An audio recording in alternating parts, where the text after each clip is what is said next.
Kalau kalian jumpai ada orang yang gelagatnya ingin ngajak debat, ingin ngajak diskusi, tapi mengarahnya kepada apa? Dia ingin mengatakan bahwasanya Al-Quran itu adalah makhluk.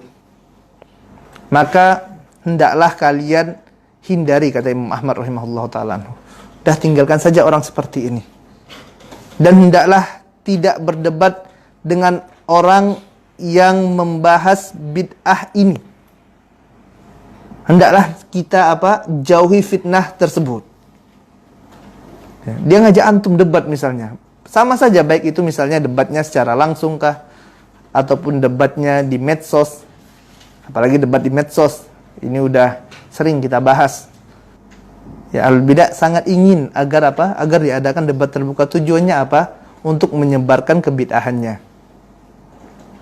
Ya, dia minta silakan tuh di-share sebanyak-banyaknya bahwasanya akan ada debat antara Ahlus Sunnah dengan Syiah misalnya. Kemudian nanti orang Syiah ini ataupun orang yang memiliki pemikiran yang menyimpang atau Ahlul Bidah yang lainnya, ya mereka melemparkan subhat demi subhatnya. Ini Ahlus Sunnah banyak nih menyaksikan. Dikasih waktu 30 menit untuk menyampaikan ya subhat-subhatnya, untuk menyampaikan fitnah-fitnahnya. Kemudian diberilah kesempatan untuk Ahlul Sunnah tadi untuk membantah subhat-subhat tadi selama 30 menit pula. Kira-kira bisa enggak? Enggak sanggup jamaah Allah Subhanahu wa taala.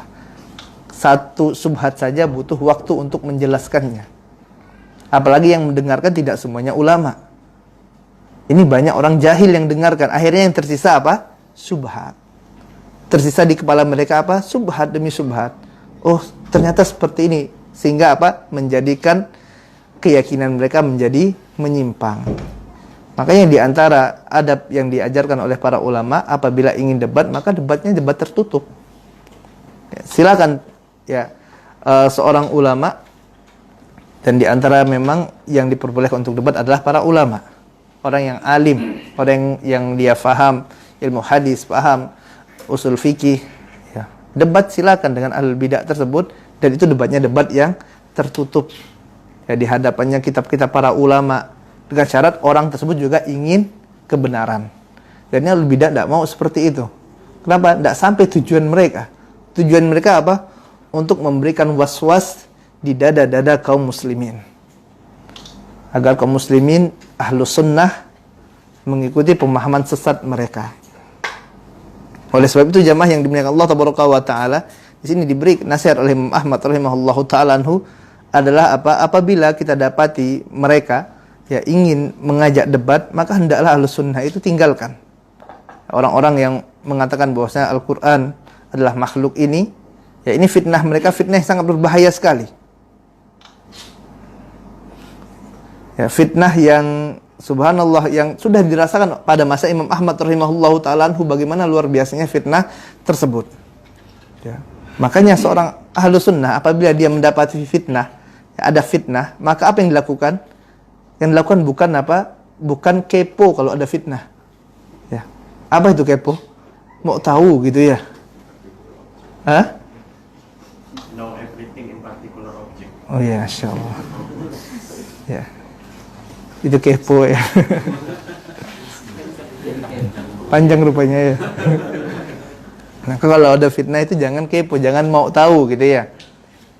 Jangan apa sih itu fitnah? Ini kayaknya tadi ada fitnah ini ya, datangi gitu kan. Bukan seperti itu jamaah yang mulia Allah Subhanahu wa taala. Akan tapi jauhi fitnah tersebut. Kalau ada fitnah kita berupaya semaksimal mungkin untuk Untuk menjauhi fitnah tersebut. Sebagaimana hal ini dikatakan oleh Nabi yang mulia sallallahu alaihi wasallam dalam hadis yang diriwayatkan oleh Imam Ahmad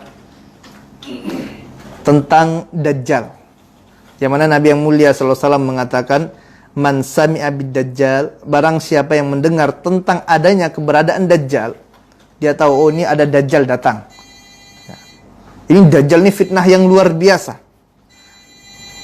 Maka apa yang dilakukan? Nabi yang mulia sallallahu alaihi wasallam mengatakan, "Falyan'a anhu." Maka hendaklah dia tinggalkan fitnah tersebut.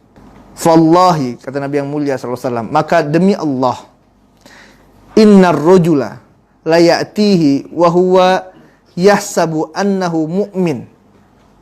Demi Allah, kata Nabi yang mulia SAW, sesungguhnya ada seorang laki-laki yang dia mendatangi Dajjal ini, mendatangi fitnah tersebut, wa huwa yahsabu annahu mu'min, dan dia mengira bahwasanya dia itu masih beriman, namun pada akhirnya dia pun malah menjadi pengikut Dajjal tersebut. Kenapa? Disebabkan subhat-subhat yang disampaikannya. Ini subhanallah, hadis riwayat Ahmad. Orang yang dia mengira, oh saya masih mukmin, padahal dia telah menjadi pengikut Dajjal. Makanya kalau ada fitnah, tinggalkan. Ya, sama seperti fitnah ini. Dia kira dirinya masih masih aman, masih benar akidahnya. Padahal udah mengikut pemahaman Mu'tazilah. Udah ikut pemahaman Syiah. Ya, udah ikut pemahaman Jahmiyah. Kenapa? Suka kepo dengan fitnah gitu kan. Diikuti saja, padahal ini pemahaman-pemahaman yang menyimpang, jamaah yang dimuliakan Allah tabaraka wa taala. Ya, dia mengira dirinya masih di atas Islam yang benar, di atas akidah yang lurus. Padahal ya dia telah terkena fitnah. Bahkan dalam beberapa keadaan bisa jadi Islamnya telah batal. Bisa jadi dia telah murtad walaupun KTP-nya masih Islam. Kenapa? Karena di sana ada yang namanya Nawakidul Islam. Ada yang namanya pembatal-pembatal keislaman. Tidak mesti orang itu KTP-nya Islam, maka selamanya dia Islam terus, belum tentu. Ya, maka hendaklah seorang muslim ya berhati-hati dengan perkara ini. Dan di antara perkara yang dapat membatalkan keislaman seseorang itu adalah Yang paling besar adalah syirik kepada Allah Taala. Ini merupakan pembatal keislaman yang paling utama, menyekutukan Allah Taala.